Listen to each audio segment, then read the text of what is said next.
Une adolescente espagnole de 14 ans est morte pendant 3 minutes, un samedi matin. Mais ce qu'elle a vu là-bas dépasse tout ce que vous croyez savoir sur les expériences de mort imminente. Une salle étrange, une table brûlante, un homme puissant et un nom prononcé par une voix céleste, Trump. Le message qu'elle a reçu est bouleversant et terriblement urgent. Restez bien jusqu'à la fin. Et si vous sentez que ce témoignage n'est pas un hasard, abonnez-vous, commentez, partagez. L'heure approche. Je m'appelle Noah.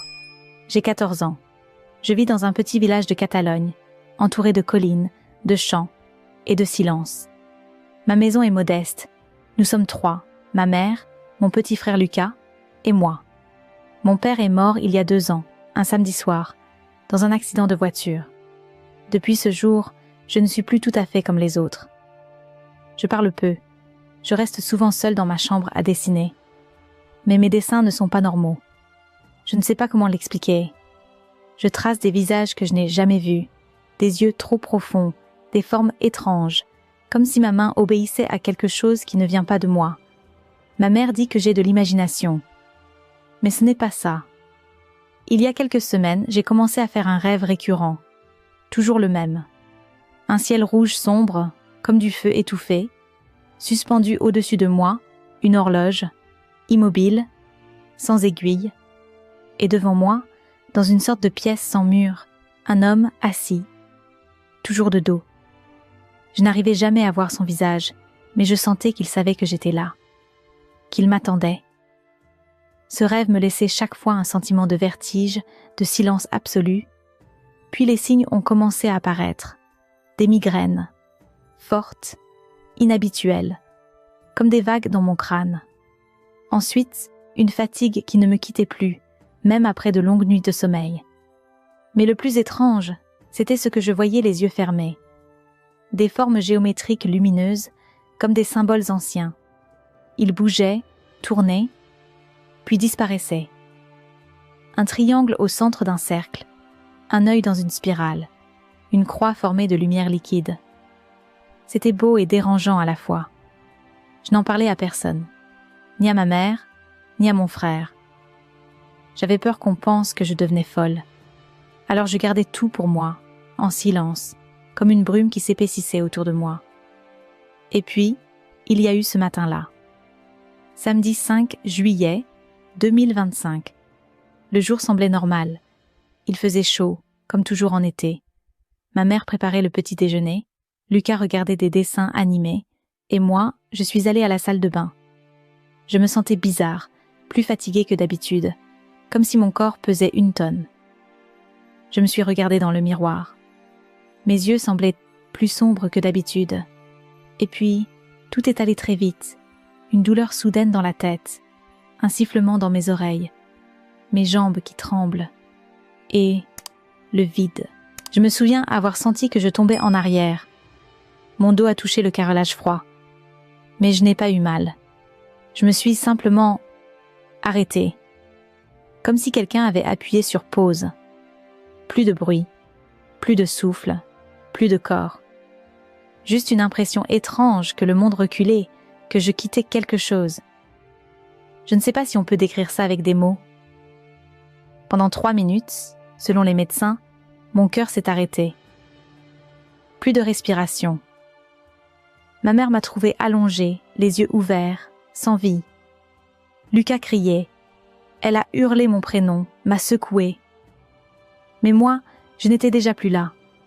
Je ne saurais pas dire exactement à quel moment j'ai quitté mon corps. C'était comme glisser hors d'un vêtement trop serré. Je ne ressentais plus rien de physique, mais je percevais tout. Les cris de ma mère, la panique, les pas dans le couloir, et en même temps, je me sentais attirée ailleurs. Quelque chose m'appelait. Pas une voix, pas un mot, mais une présence.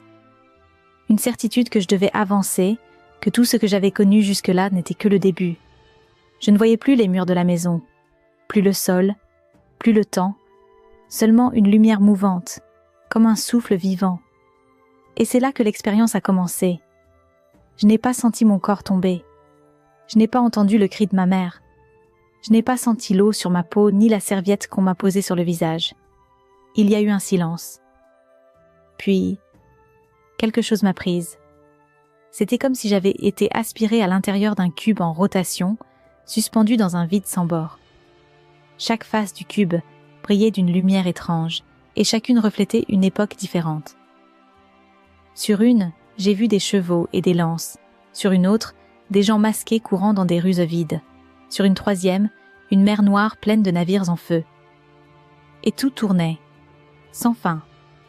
J'étais là, et pourtant je n'avais plus de forme. Mon corps n'existait plus. Je n'étais que pensée, souvenir, souffle. Puis, soudainement, j'ai été projetée dans un espace silencieux, immense. C'était sombre, mais pas inquiétant.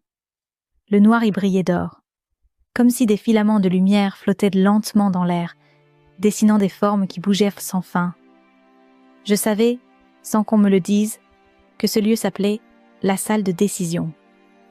Autour de moi, des livres lévitaient, mais ce n'étaient pas des livres normaux. Ils étaient faits de verre liquide. Chaque page bougeait, se reformait, se réécrivait sous mes yeux. Quand je me suis approchée d'un d'eux, il s'est figé. J'ai lu des mots dans une langue que je ne connaissais pas, mais que je comprenais. C'était mon histoire. Pas seulement ce que j'avais vécu, mais ce que j'avais ressenti. Même mes pensées les plus secrètes y étaient écrites. Des êtres sont alors apparus. Ils flottaient doucement autour de moi, sans jamais me toucher. Ils étaient translucides, comme faits de lumière figée. Leurs yeux, c'est ce que je ne peux pas oublier. Leurs yeux semblaient faits d'étoiles. Ce n'étaient pas des anges, ni des humains. Je ne saurais dire ce qu'ils étaient. Mais ils m'observaient avec une paix absolue. Ils ne parlaient pas. Ils tournaient simplement autour de moi, comme s'ils attendaient quelque chose. C'est alors que la voix est venue. Ce n'était pas une voix que l'on entend avec les oreilles. C'était une voix qui résonnait à l'intérieur de moi. Une vibration douce, mais puissante, comme un battement d'ailes à travers l'univers. Elle ne disait pas mon nom, mais je savais qu'elle m'appelait. Je me suis retournée, et il était là. Un homme, debout, à quelques pas de moi. Il ne marchait pas, il flottait. Il portait un long manteau fait de fragments de parchemin brûlés. Les morceaux semblaient flotter autour de lui, comme s'ils étaient mortels vivants. Son visage était masqué, un masque fait d'ombres mouvantes, une ombre qui respirait. Mais de ses yeux sortait une lumière dorée, une lumière qui vibrait comme un chant. Je n'ai pas eu peur. Mon cœur, ou ce qu'il en restait, a été traversé par une paix si profonde que j'ai cru fondre.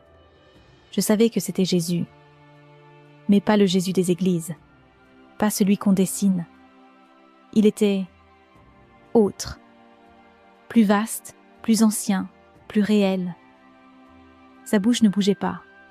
C'est son manteau qui parlait. Chaque vibration, chaque battement de tissu formait des mots que mon âme entendait. Il a levé une main. Alors l'espace autour de nous a changé.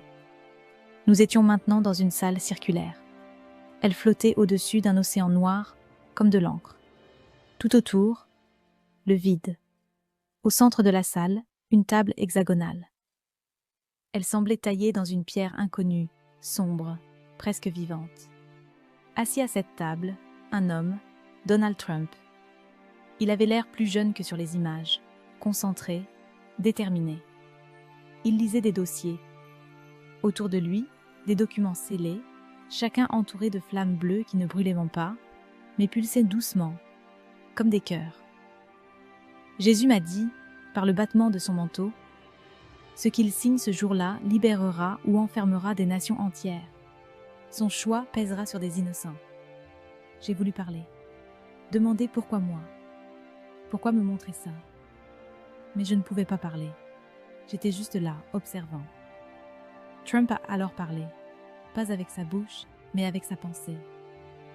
Une langue étrange, métallique, lourde. Et pourtant, je comprenais. Il a dit « J'imposerai 36% de sanctions commerciales si les autres ne cèdent même pas. » Aussitôt, la salle a disparu. Et j'ai vu des visages, des centaines, des milliers, des familles asiatiques dans des pièces vides, des enfants maigres pleurant, des usines à l'arrêt, des femmes au sol. J'ai entendu le son des ventres vides, J'ai senti leur honte, leur faim, leur colère. J'ai pleuré sans larmes. Puis la voix de Jésus est revenue, plus grave, plus urgente. Ce n'est pas la guerre des armes, mais la guerre des chiffres.